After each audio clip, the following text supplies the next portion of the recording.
Hello guys, in this video I am going to show you how to enable email notifications on event updates in the Couchsurfing application.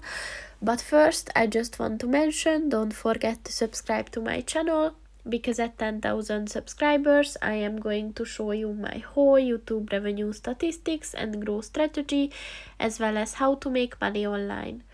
Let's jump into it. First of all, open the application on your phone and then click on the account button at the bottom of the page on the right. And then scroll down and click on the notification settings button.